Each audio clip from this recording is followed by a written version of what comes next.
umugoroba Imana igiye kugukuraho igisuzuguriro, n'umugoroba Imana igiye kuguhereza icyerekezo, n'umugoroba amateka yawe agiye gutangira bundi bushya, n'umugoroba iri kujya mu maguru biragusohokamo, n'umugoroba Imana yishyura amadeni. Uyu ni umugoroba horiya mamasi ababa horiya bashi. Kadukomera Imana amashyi twakira Evangeliste Sugira Steven. Ayo mashyi ndayakeneye cyane.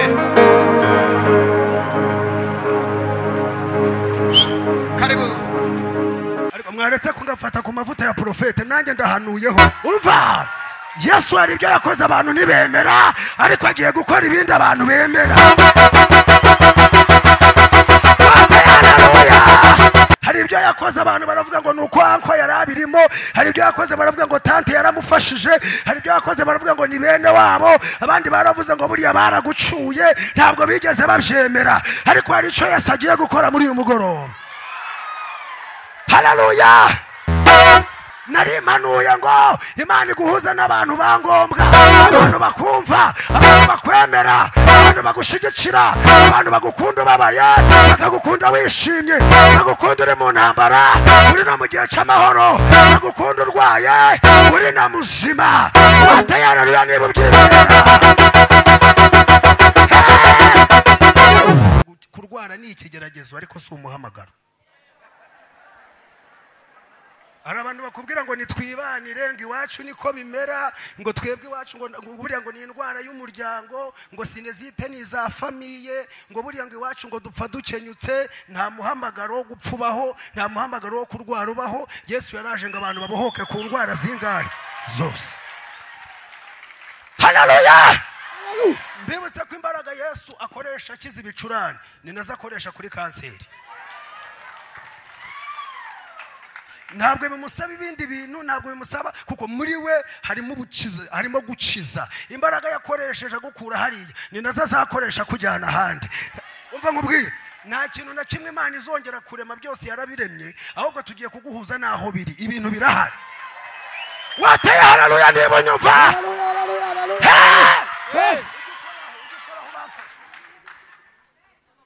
Mumbwirire ngo ibintu byawe birahari, ahubwo wari utarahura nabyo. Tugiye guhamagara buri kintu cyawe, buri mugisha wawe. Niba ari imodoka ikwitabe, niba ari amafaranga kwitabe, niba ari vizi kwitabe, niba ari ubukwe bukwitabe. Pirasi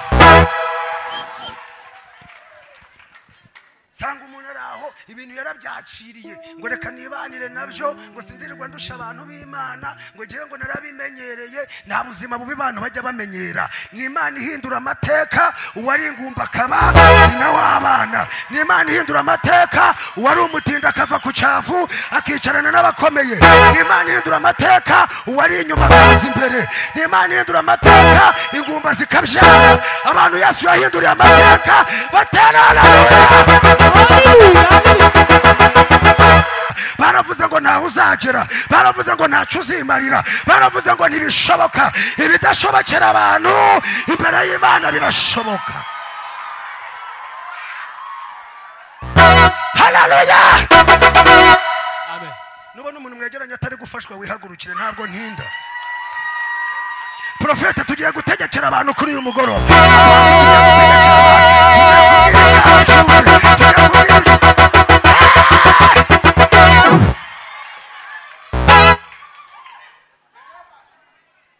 Abantu ngo barabihakana. Hanyuma Yesu ngo bamutera n'amabuye ngo arabacika, kuko yari Imana arigendera. Ngo bageze hakurya, ngo Yesu ashaka impamvu yamugarura i Betaniya, asanga ngo hariyo umuntu w'inshuti ye witwa Lazaro. Ubundi nubona usenganye n'abantu bagasubizwa mbere yawe ntukababare. Imana ibikubwira ibintu bibiri. Cyambere, Imana ibikubwira ngo barusha kwihangana. Yakobo yaranditse ngo wahirwa ubihanganira ibimugerageza, kuko namara kwemerwa.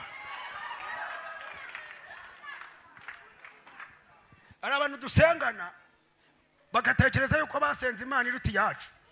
Ntabwo dusenga muri umuna w'iyabo. Imana ntabwo igira Imana bavukana, ni Imana imwe. Ni Imana y'abarebare n'abagufi, ni Imana y'abize n'abatarize, ni Imana y'abakomeye n'aboroheje. Ahubwo nabwiye abantu kwa muganga, iyo urembye niwe baheraho. Iyo umuntu aje muri ambulance niwe babanza.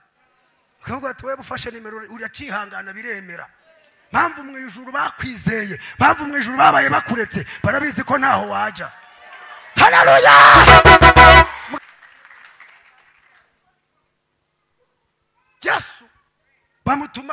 batumye kuri Yesu yarazi gusenga profete. Umva ukuntu yabwiye Yesu. Araje aramubwira ati simfite umwanya munini uwukunda ararwaye. Hari abantu basenga bagatangira nabi. Bakabwira Imana ngo ndi imbere yawe ngo ugenze uko ushaka. Wabyishe. Uko waje niko yashatse. Ubundi iyo twaje gusenga tuba twaje guhinduza. Tuba twaje kugira ibintu dukuraho tukagira ibindi dushiraho. Umuntu akajya imbere y'Imana ngo Mana ngo uranzi ngo uransobanukiwe nguze uburebure bwanjye nguze imyicarire yanjye buryo ubutashi udasenze. Tugenda ubwira Imana ngo byari bimeze gutya ndashaka ko bimera gutya. Kuko ngo nubwo wavuga yongorera Yesu wacu abasha kuko. Haleluya! Uyu muntu yabwiye Yesu aramubwira ngo ukunda ararwaye. Mu Kinyarwanda cyumvikana ni nko kumubwira ngo ikigoye ni uko ubimenya gusa ubundi urahituza. Amutumaho aramubwira ngo iyo ndwara si yo kumwica ahubwo niyo guhesha Imana icyubahiro. Mumbwirire ngo niba ibibazo bya Imana bifitemo inyungu izagutabara igutabaye.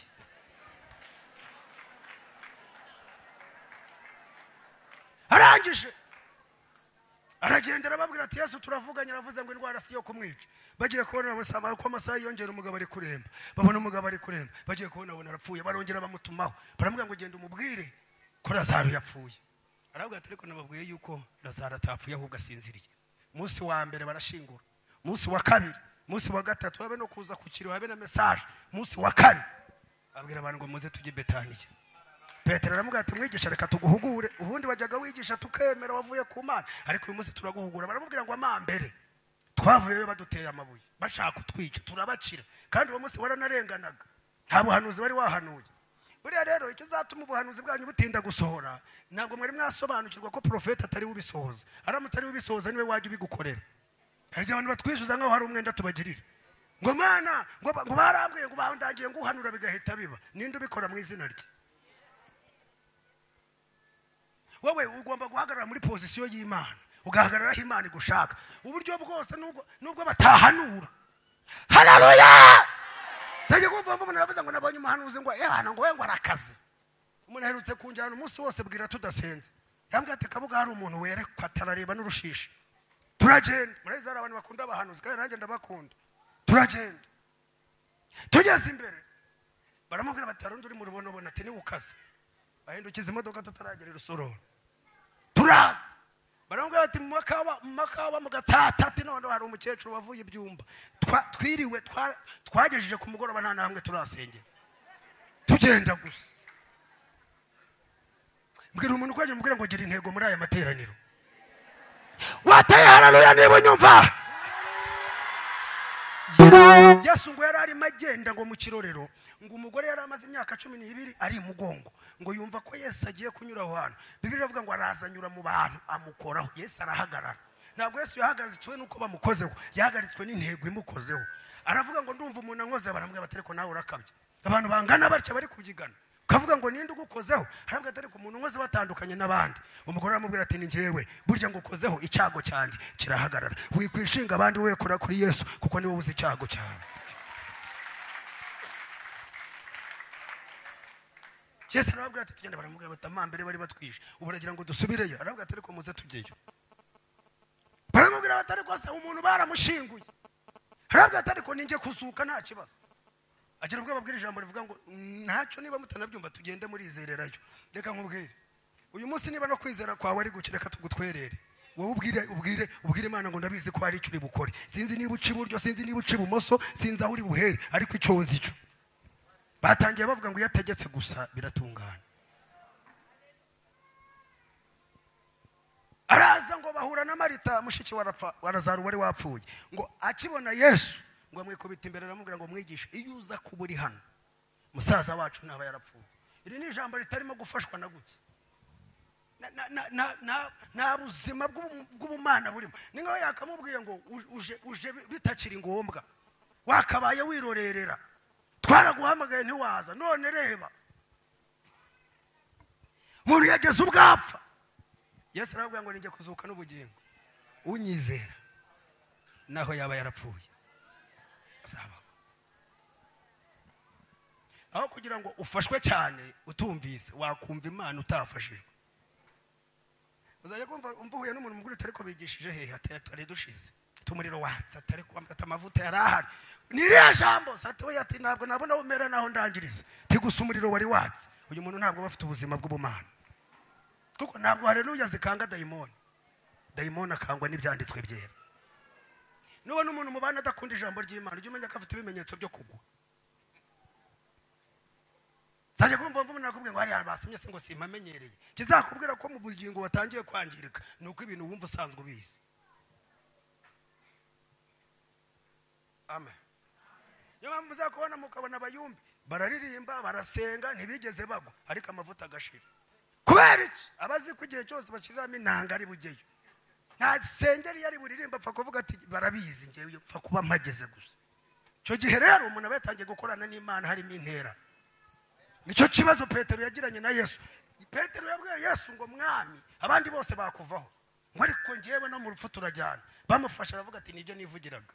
Ngo atangira gukurikira Yesu harimo intera. Ikizakubwira ko abantu bagukurikiye harimo intera nuko mwageze kuri sare basiba. Bagasigara babaza bati mwayujuje se kuwa kane tuzasenga. Kubera baragukurikiye ariko harimo intera. Barashaka kubahesha umugisha, bakeneye Yesu w'amafi, bakeneye Yesu w'imikate, ariko ntibakeneye Yesu w'inyabihanga. Bakeneye Yesu wo kumusaraba. Imana ikumera abantu bazagufata amaboko no mu bihe bikomeye. Wataya haleluya niba unyumva.